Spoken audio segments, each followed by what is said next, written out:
Bloodwolf Arts Studio. Unleash the artist within.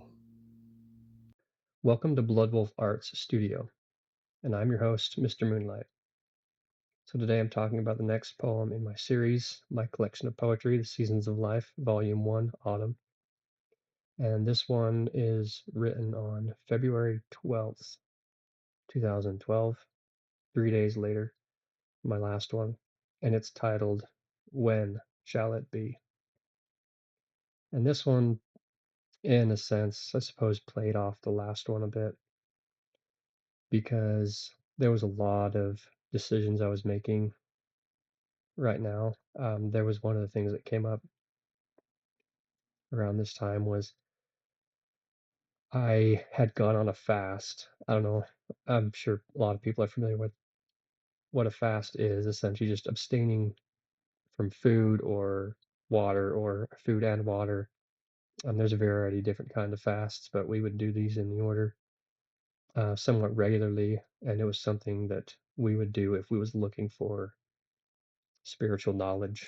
We'd go on a fast, like a sacrifice of food for 1 days, 2 days, 3 days. It depended on what the inspiration was.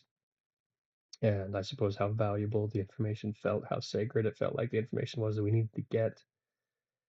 And I had gone on a fast about what I should do for a career because I wanted to be a teacher. I decided that, but then there was other roads opening up, and I was feeling really a pull between teaching and then doing something else because I was getting some pressure from the order, um, and it seemed like some from my dad also led just a little bit to go in a different direction. And at this point, then I had decided that I was actually going to not do teaching anymore, which was what I initially wanted for a long time. And I was going to go into the human resource training and development, and everything else seemed all synchronistic. Like when I brought it up, um, to my dad after I went on this fast and I felt inspired to check into that field, then he told me that was something that the order needed right now and that they didn't have. And I was like, oh, maybe so. And so I was looking into this field, and really, in a lot of ways, there was a lot of things unfolding, and it felt like I was just in this waiting game.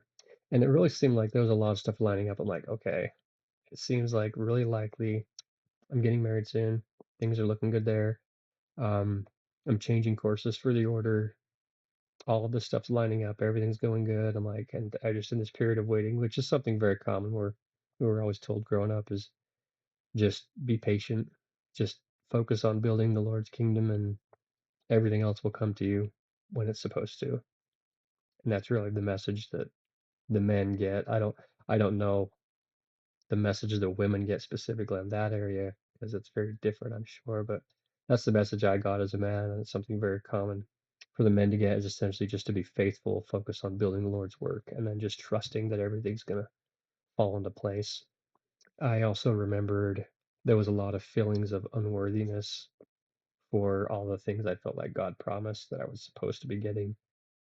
And there was a lot of thought cycles of unworthiness, like I'm not doing enough because if it's not here, I'm still waiting. That means I'm not working hard enough. I'm not doing enough. And that's why I don't get it. That's why things aren't coming to me. That's why I don't have answers. That's why things aren't coming, falling in my lap. That's why the clarity's not here. I must be unworthy. I'm not doing enough. And one other thing that really stood out in this time was I remember a lot of the direction I was getting from dreams and different places. They seemed to be very contradictory. It's like I had stuff, inspiration coming in that was contradicting each other.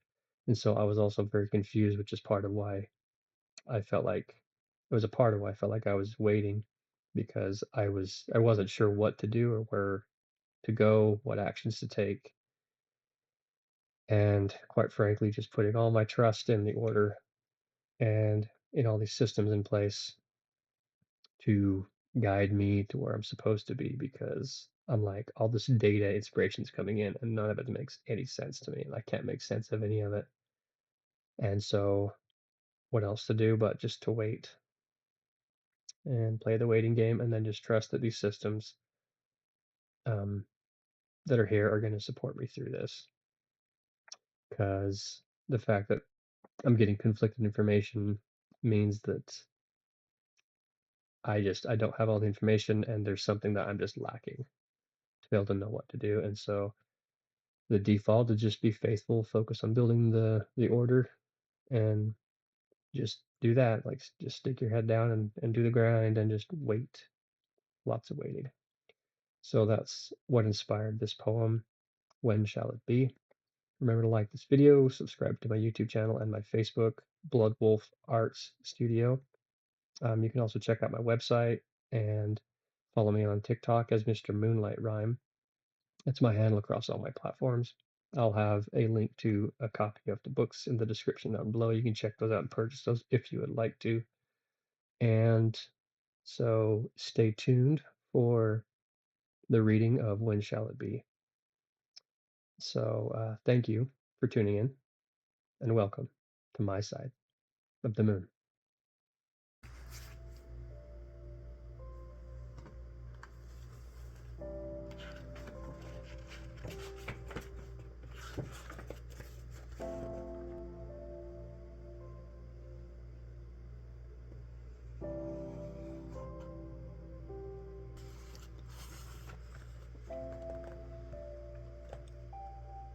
When Shall It Be?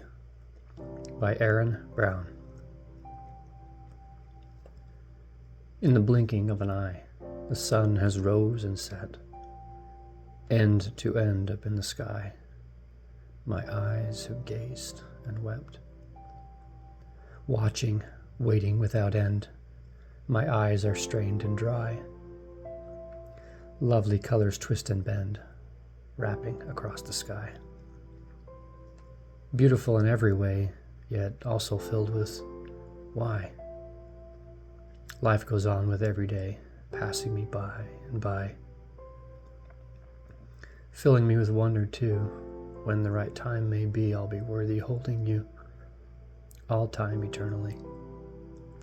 Beautiful in every way, I know our love will be, no matter what others say, if God guides you and me.